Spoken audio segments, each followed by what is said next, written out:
Coach, back following the Stanford game, you've had a chance to review it this morning, looking at it on film. What were your impressions after having the night and watching the film?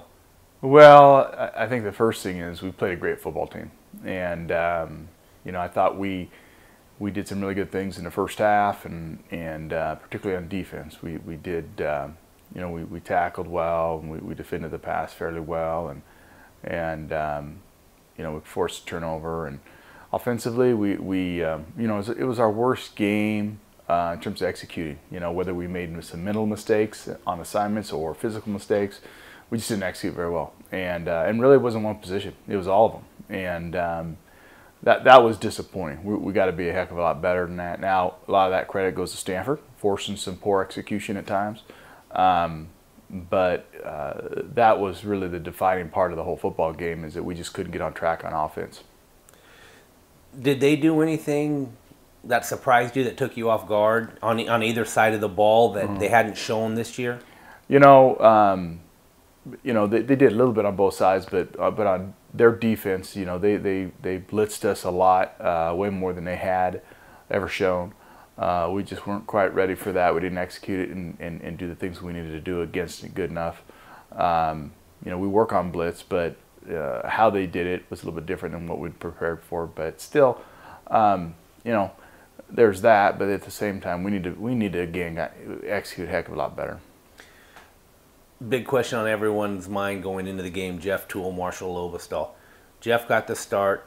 How did he respond during the game and then this morning? Sore shoulder hold up? Yeah, he's okay. I mean, he's sore. He's really sore, and it isn't just one area. His whole body's sore in spots. So that's just part of playing football, and he was hit in this game, and so. That's how that went. Marshall ended up playing at the end, which was good, but Jeff's got to grow through this and go from there. One other thing, getting back to the defense of this game, looked like they just put up a valiant effort and just kind of at the end of the game maybe wore down a little bit. Maybe a little bit.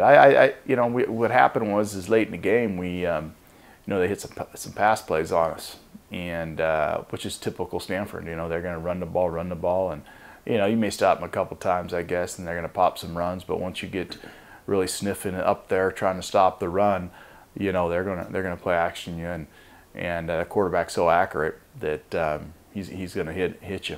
And this team has won a lot of games in a row now, and this is also a team, I think, that because of their style and they're so good at quarterback, that they could win a national title. They're that good. You now have to turn your focus to Oregon State, Northwest foe.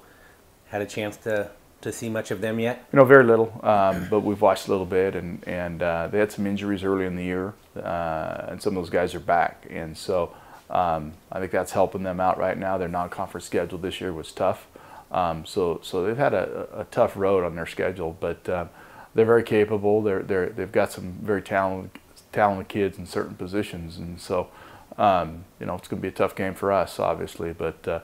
Until we start executing at a higher clip, we're not going to play a lot better. So we need to take care of ourselves right now. The game is played at CenturyLink Field in Seattle, pretty much an annual game for the Cougs. Is it a road game? Is it a home game? I mean, when you prepare for it with the team, what's the difference of playing?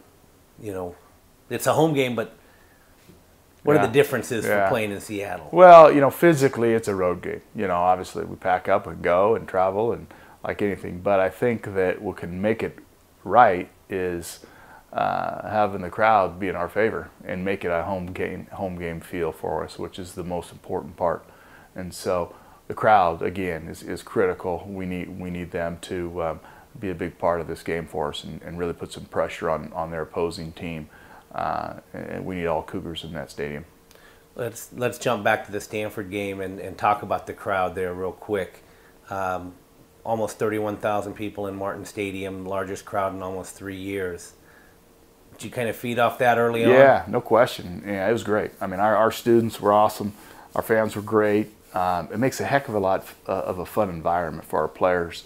And whenever there's big plays, the momentum can really help you. And there was times that happened in that ball game, and it's a fun venue to be at when there's that many people. You know, if I'm sitting in the highest seat in the stadium or the furthest away, it's fun to be part of that. And so the more people there, the better. You're now halfway through the season. Played 6 games, 3-3 record. What's been the most pleasant surprise for you with your team this year? You know, I just think their commitment to each other, their commitment to get better and improve, and you know, as a whole, I think we're playing hard. I think we got a lot of really good things. We're more physical than we've been, even though we're still not physical enough. Ultimately, we can keep growing in that area. But just the whole thing, all of the players are getting better. They're working hard. Their attitude's good. We've got the right kids in this program to be very successful, and I like the young players that continue to add to it. And we're not very senior laden, but it's been fun to watch all these guys just grow together. And you know what? We're halfway through. We've got an opportunity for a second half run. What is the next step you're looking for second half of the season? Your team's progressed so much. Mm-hmm. What do they need to do now to take it to that next step? Well, we need to go out and find ways to continue to win ball games and try to do some things in a convincing manner, you know, and continue to execute at a high level. We've shown flashes of that. We just want more consistency in that.